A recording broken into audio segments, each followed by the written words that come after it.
Hello and welcome to the channel of Absolute Quality, and today guys, Destiny video, we got the Drang and the Sturm. Alright, so these two weapons, one is a legendary while one is an exotic. First of all, you get the Drang, you get it from Tirakarn, okay? So you get her weapon, Drang, after you finish the missions on a planet. I don't remember which planet. I think it's Nessus. It is Nessus.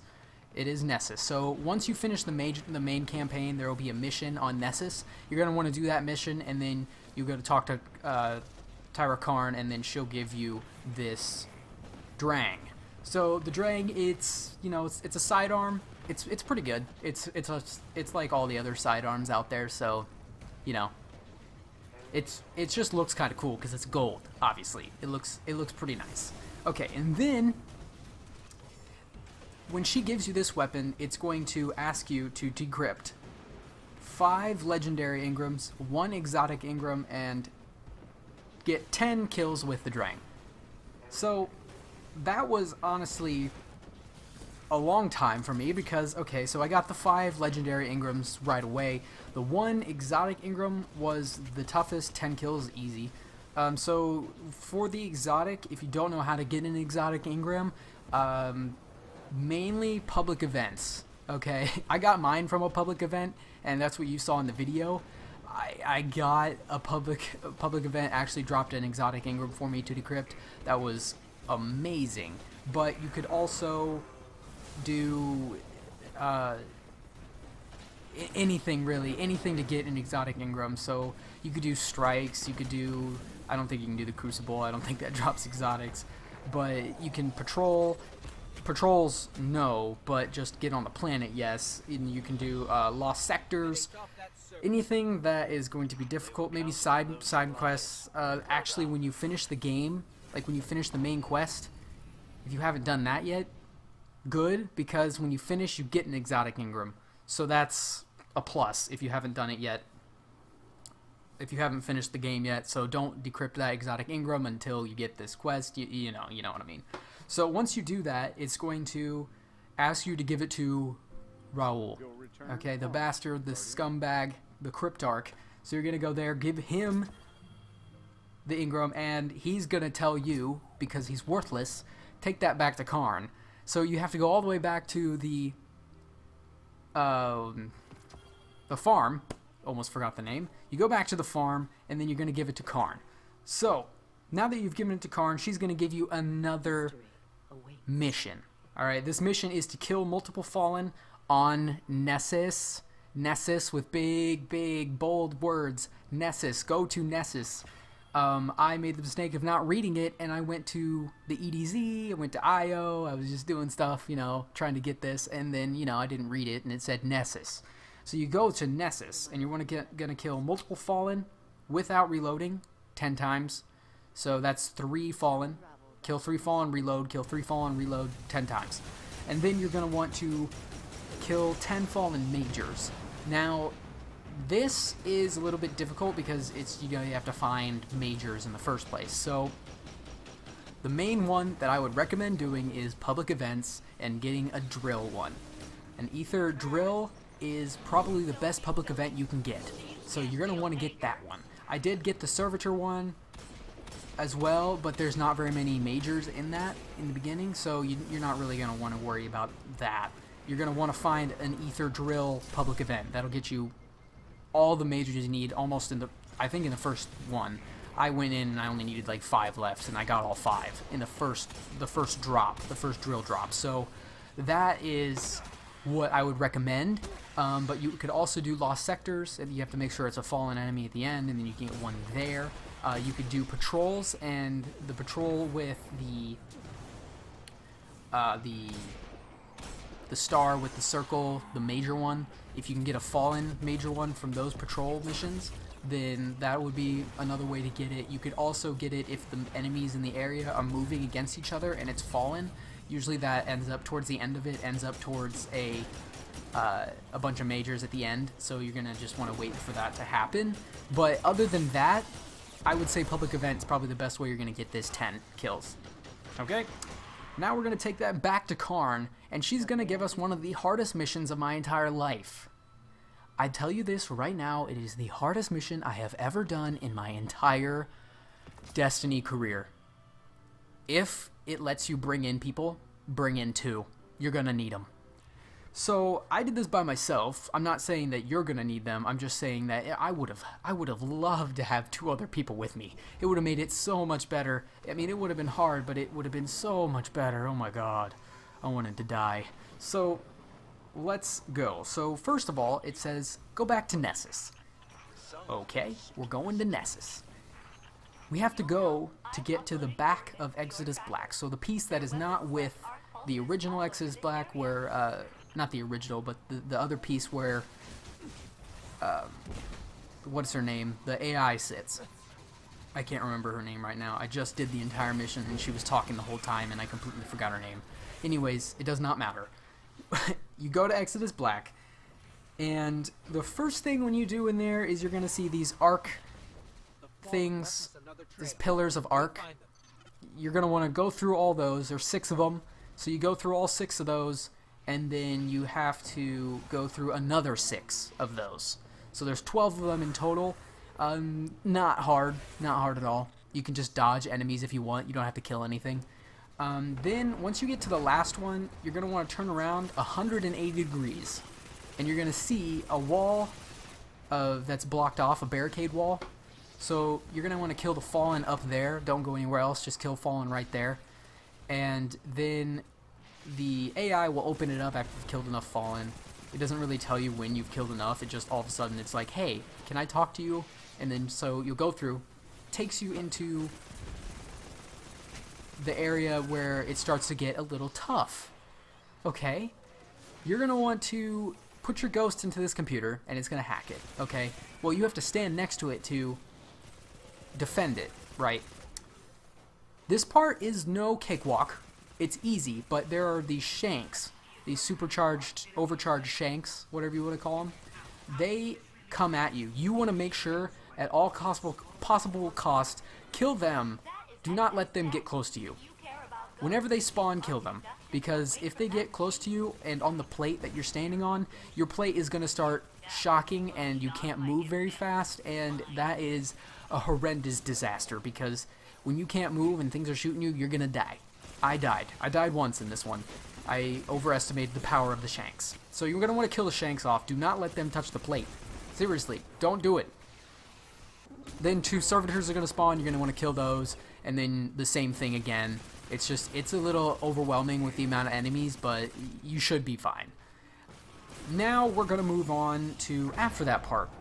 Through that until you get a walker. You guys probably know how to take out a tank walker. If you don't, just jump around in circles and shoot one leg at a time until it falls down and then shoot in the brain.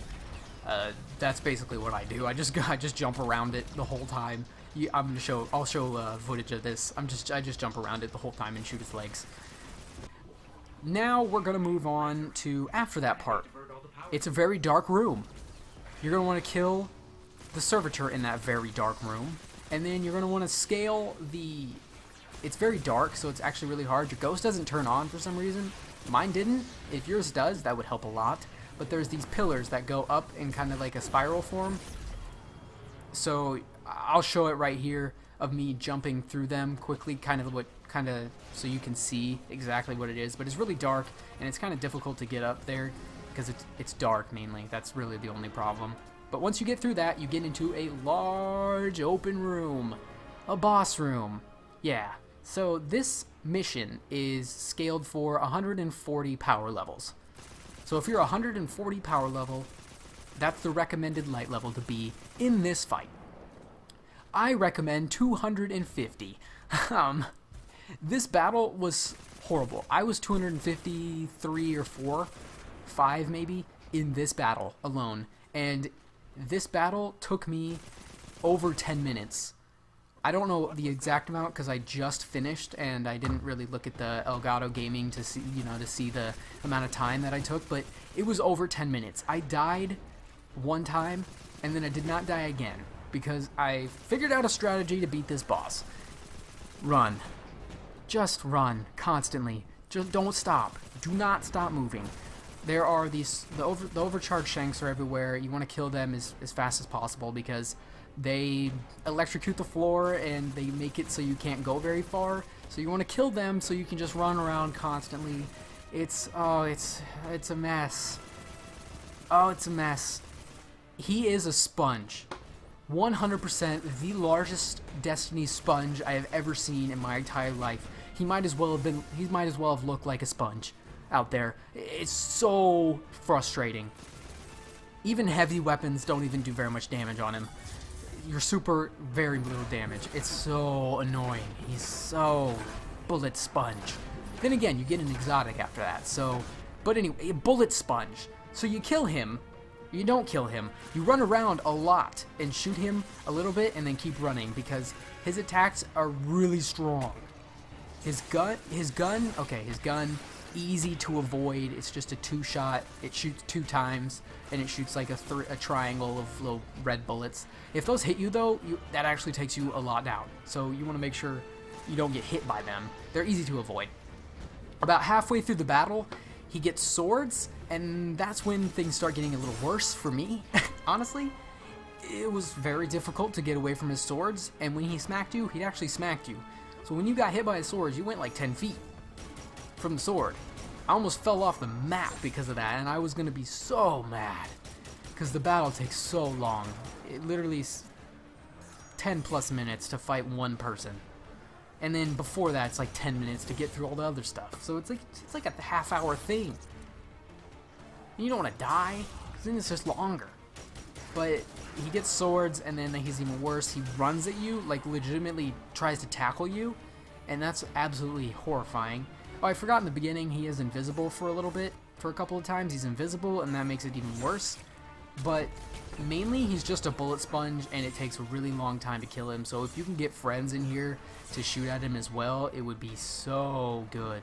There are a ton of ads, a ton of those shanks that electrocute the floor. You don't want to get through the floor electrocuted when he has swords. If you're on floor that's electrocuted and you can't jump and move very fast, he will annihilate you with the swords.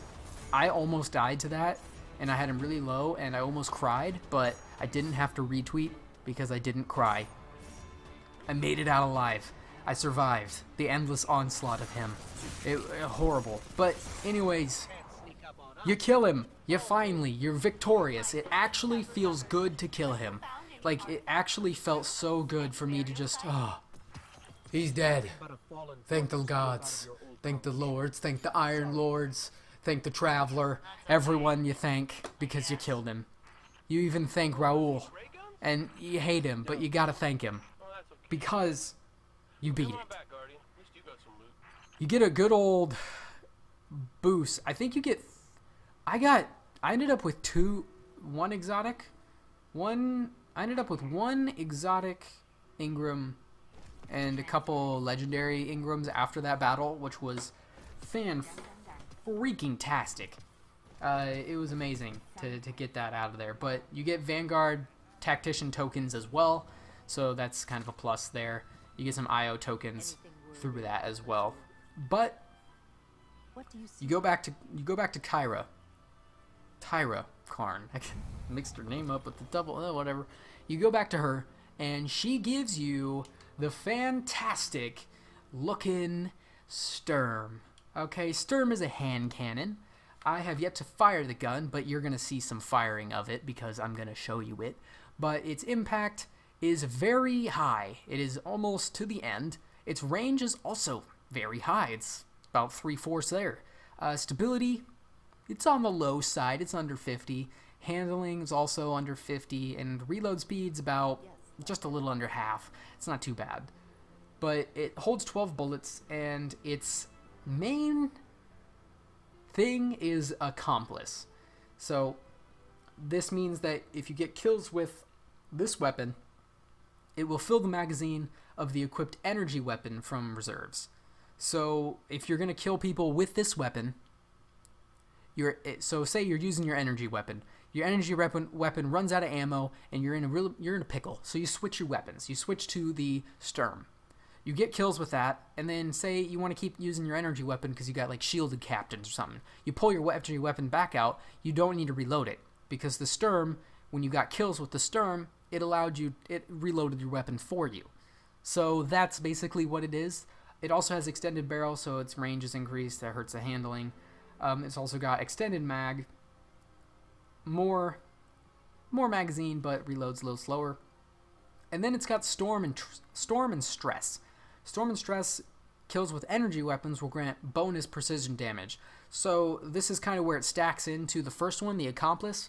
So if you use Storm and Stress and get kills, or no, when you use your energy weapon, you get kills with your energy weapon, you run out of ammo. Switch to your Sturm. Use your Sturm because your Sturm got bonus precision damage until you run out of bullets with the Sturm. Then you can switch back to your energy weapon because it's already been reloaded for you. So it's kind of like a 3-weapon run there. You can just cycle these 3 weapons until you have to reload the Sturm. So honestly, it's alright. It's not the greatest perks ever. And then it's also got Combat Grip, which is, you know, makes the recoil only vertical, which is really nice. So I hope you guys enjoyed this video. I hope you guys enjoyed the content. This was the worst thing I've ever done in my entire life. It was so hard. It was so hard. Oh my god. Took forever. But thank you guys for watching this video. Hope you guys enjoyed. Hope you guys enjoy your Sturm if you just got it. I haven't tried it yet right now, but I hope I enjoy it. So thank you guys for watching this video. Hope you guys enjoyed, and I'll see you later.